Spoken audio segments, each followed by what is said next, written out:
Narin, you've been cutting my hair for 2 years now. Yeah.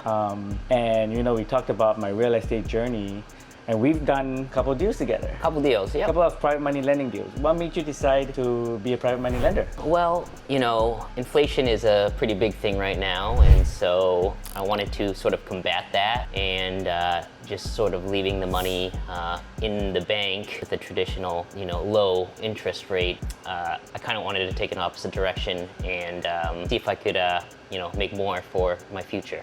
What were you getting in the bank? I mean, where were you saving your money, and what kind of rates were you getting? The highest I saw was anywhere from 4 to 5% max. Okay. So, deals that we do are sometimes double and triple that. Yeah, it's pretty good returns. Pretty good. Yeah. And tell me, what are the things that you liked about being a private money lender? Well, some of the things that I like is that, shorter turnaround times. You can get the money back sooner depending on what you decide to invest in. And the protection that, can be secured when lending out your money, whether that's collateralization or getting actual equity in the deal. Okay, talk to me about that. So what type of securities did you get from doing the deal with us? Yeah, so that would be, putting a lien on a property in first or second position. That way, if anything goes wrong, you at least have the chance to secure your money and get that back if anything goes south. So you always want to protect yourself when you're doing these kinds of things. And then the other thing, equity, is actually having ownership or stake in the deal or the property, and hopefully getting yourself a passive return, every month or or year.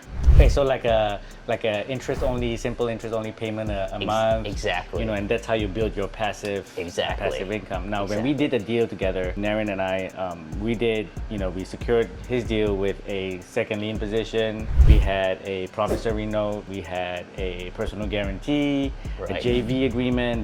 We also had title insurance, and also builder's risk insurance, right? Right. So it's all done through the proper legal avenues, again, to just really protect yourself. Right. And when you got your first check back, how did that feel?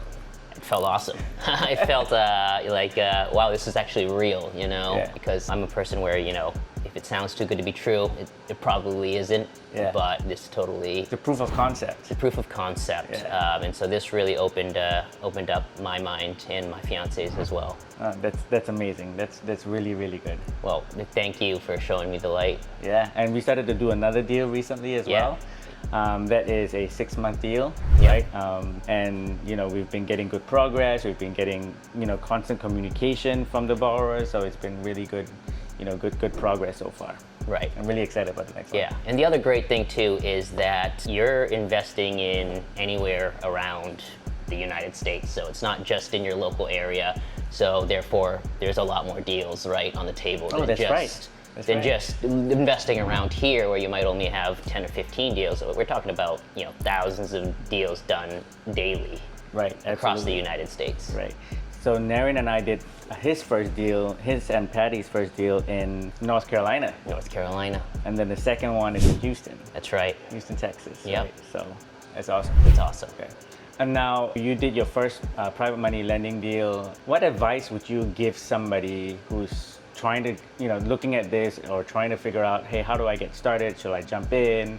What advice would you give someone new trying to get their feet wet? I think the biggest pieces of advice are, number one, don't lend more than you're comfortable lending. That's good advice. Definitely don't, drain your bank account and go all in on one of these things, because your money it can be tied up for a little bit, right? And the second biggest thing is don't take anybody at their word. You gotta do your own due diligence. And so that means the project that you're presented with, make sure you're doing your homework. You're looking up comps. You're making sure that the ARV, the after repair value, is what people say it is, right? Okay. So what if someone new is trying to get started and they have no idea what these terms are? They have no idea how to do a comp. They have no idea how to do ARVs. What would you advise them? Get in touch with people that do know, and if that means getting in touch with the Sub 2 community or the Gator community, or my guy Colin Yep here.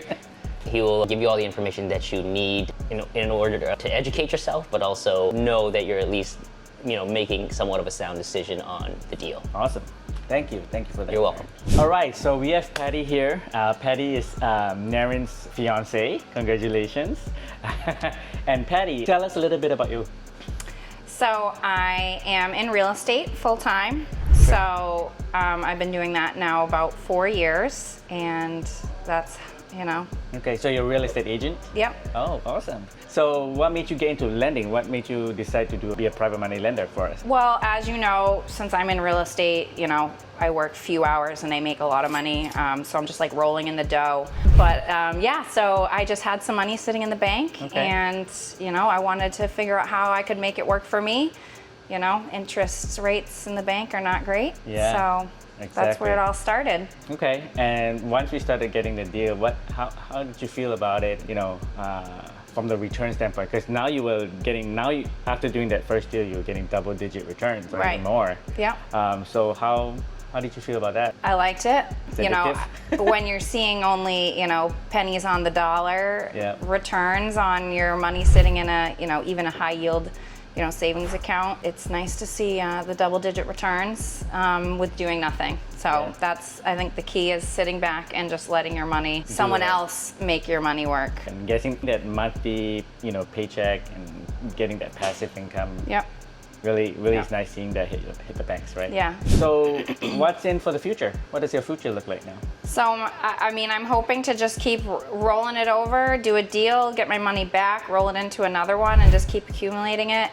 We joke about it paying for the wedding. Oh yeah, that's right. Yeah. That's really good. Yeah, we just got a little time to get some in, and we'll see what happens with it. That's great. All right, so Patti, what other questions do you have for us? I think one of the big questions I would have is, what happens if I run out of the liquid cash that I have in my bank? What other avenues could I take to get funds and have it continue making me money and just keep it going? That's a really good question, because that's how I'm lending right now. Yeah. Yeah, so I'm lending utilizing my self-directed or my 401k.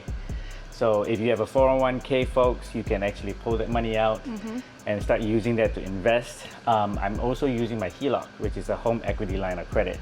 So if you have some equity in your house, I know you guys got this property. Yeah. If you have some equity in your house, you can actually extract that equity out, turn it into cash in the bank, right? And using the bank's money to actually make money.